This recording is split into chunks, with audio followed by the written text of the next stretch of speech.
Good night. Camp Long. Camp Long, 2026. We got a light.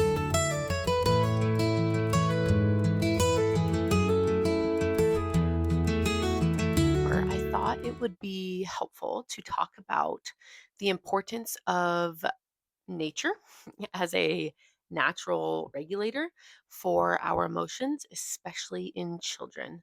I think the art of just getting outside and putting our feet in the grass can feel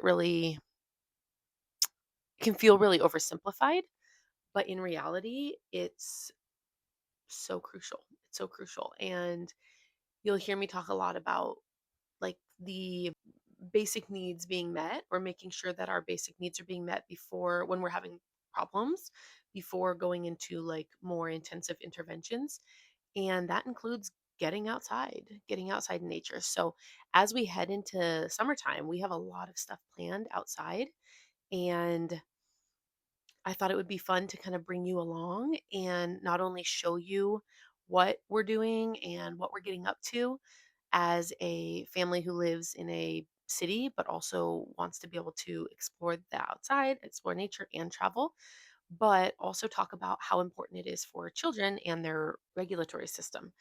So, obviously, first and foremost, is it gets them off of screens. We already know how intense screens can be for children and their brains. I'm not going to go into details on that at this point. Um, but getting them outside provides so much natural stimulation in a like not overstimulating way. So inside can be often very overstimulating. There's a lot of noises and sounds and colors and textures. There's so many things that are manufactured, I guess, and outdoors can be so much more natural. So feeling the ground beneath our feet, having open space, even if it's small, but having open space to play and allowing the freedom for creativity. So last weekend we went camping. We stayed at a cabin really close to our house, actually. But when my parents come visit, instead of getting a hotel or staying with us, we end up just renting these cabins, which is really fun because it allows for the kids to have a place to explore, and we get to kind of have some urban camping, which is really fun.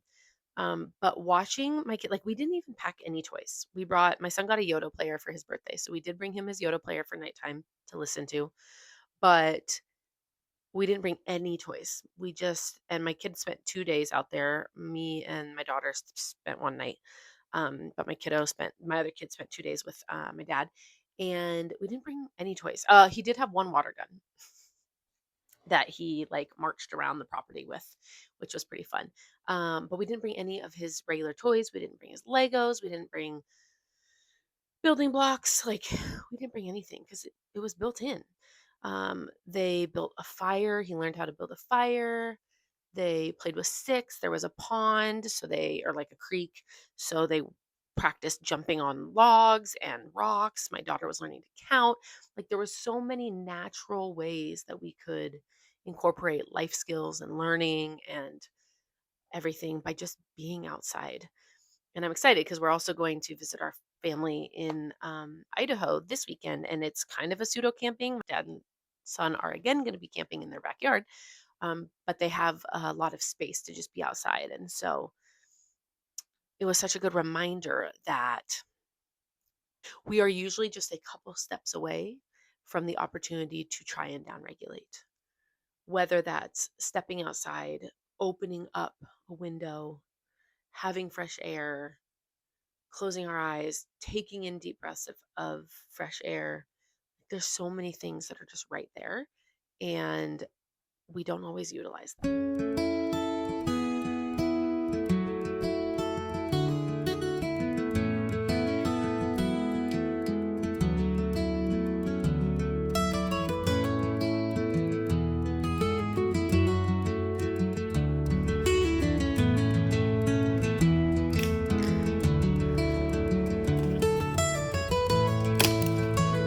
He's being a hunter-gatherer.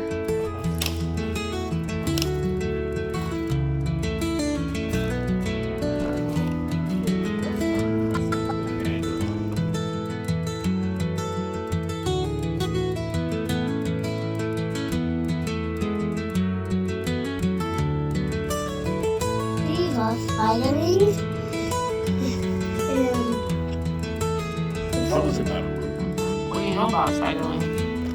Look, boy, there is like a wood chip sleeves on the left. They're cruising down. Oh, another thing is that nature can help lower our cortisol levels. Our cortisol is the stress response or the hormone connected to stress.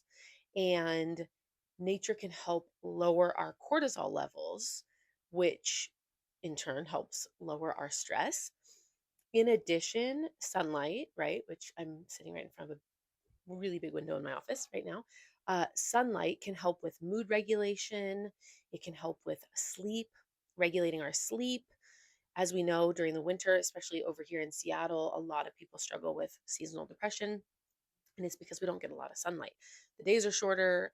We get a lot of rain in the winter, so it's really cloudy, dark, and we see it because in therapy, like our clients really start to taper off during the summer. One, we're busy, schedules, lots going on, but also people are feeling happier, right?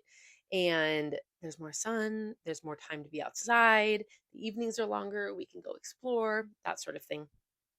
Yeah, and then I think naturally, like being out in nature is a down regulator, like I've mentioned, and therefore reduces our anxiety. So, being able to have the opportunity to be outside, whether it's in a small dose or for long periods of time, can absolutely help reduce our stress and subsequently reduce our anxiety because a lot of anxiety is prolonged amounts of stress. And so, being able to get ourselves outside, get our children outside, is so crucial for our mental health, our physical health, and overall our well being.